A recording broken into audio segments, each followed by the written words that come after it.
नमस्कार, मैं हूं सिद्धार्थ और आप देख रहे हैं दैनिक जागरण। मंगलवार को टोक्यो में क्वाड लीडर्स समिट की बैठक में भारत के प्रधानमंत्री नरेंद्र मोदी, जापान के प्रधानमंत्री फुमियो किशिदा, अमेरिका के राष्ट्रपति जो बाइडेन, ऑस्ट्रेलिया के प्रधानमंत्री एंथनी अल्बनीज ने हिस्सा लिया। इस क्वाड लीडर्स समिट की बैठक में रूस यूक्रेन जंग समेत कई मुद्दों पर चर्चा हुई। इसके साथ ही प्रधानमंत्री नरेंद्र मोदी और अमेरिका के राष्ट्रपति जो बाइडेन के बीच द्विपक्षीय वार्ता हुई। पीएम मोदी के साथ द्विपक्षीय बैठक में अमेरिकी राष्ट्रपति जो बाइडेन ने कहा कि हमने यूक्रेन पर रूस के क्रूर और गैर न्याय संगत आक्रमण के चल रहे प्रभावों के साथ पूरे वैश्विक विश्व व्यवस्था पर इसके प्रभाव पर भी चर्चा की है। इन प्रभावों से उबरने के लिए यूएस इंडिया बारीकी से परामर्श करना जारी रखेंगे। इसके साथ ही राष्ट्रपति बाइडेन ने कहा कि हमारे देश मिलकर बहुत कुछ कर सकते हैं और करेंगे भी।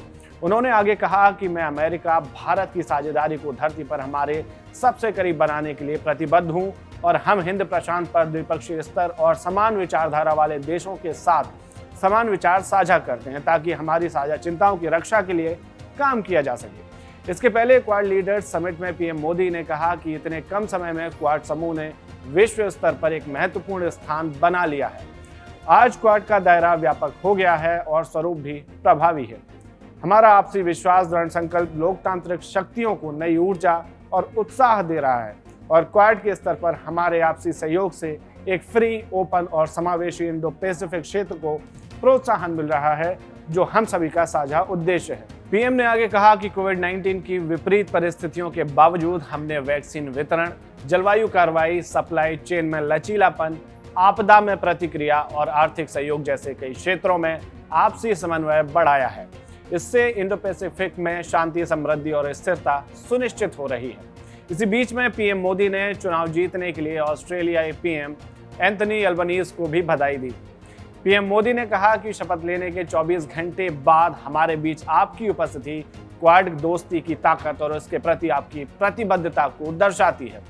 क्वाड लीडर्स समिट में अमेरिका के राष्ट्रपति जो बाइडेन ने कहा कि इंडो पैसिफिक में अमेरिका एक मजबूत, स्थिर और स्थायी साझेदार होगा।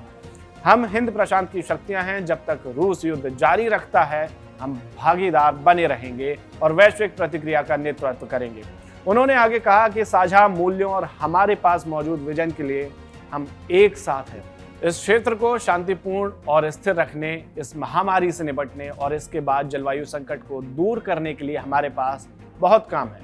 वहीं जापान के प्रधानमंत्री फुमियो किशिदा ने क्वाड लीडर समिट में कहा कि यूक्रेन पर रूस का आक्रमण यूनाइटेड नेशन चार्टर के सिद्धांतों को पूरी तरह से चुनौती देता है। हमें आसियान यानी कि association of south east Asian Nations, दक्षिण एशिया के साथ साथ प्रशांत द्वीपों के देशों की बात को ध्यान से सुनना चाहिए ताकि सहयोग को आगे बढ़ाया जा सके जो तत्काल मुद्दों को हल करने के लिए अनुकूल हो।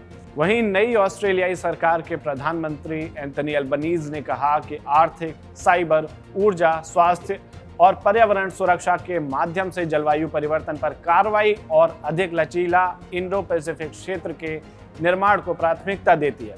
साथ ही उन्होंने कहा कि हम इस बात को स्वीकार करते हुए कार्य करेंगे कि प्रशांत महासागर द्वीप राष्ट्रों के लिए जलवायु परिवर्तन मुख्य आर्थिक और सुरक्षा चुनौती है। मेरी सरकार 2030 तक उत्सर्जन में 43% की कमी करने का एक नया लक्ष्य निर्धारित करेगी और हमें 2050 तक शून्य उत्सर्जन के लिए ट्रैक पर लाएगी। ये उन सारी बातों का निचोड़ था जो आज क्वाड की बैठक में हुई। अब देखना होगा कि आने वाले समय में क्वाड के फैसले कितने दूरगामी साबित होते हैं। ऐसी और अंतर्राष्ट्रीय खबरों के लिए देखते रहिए दैनिक जागरण। नमस्कार।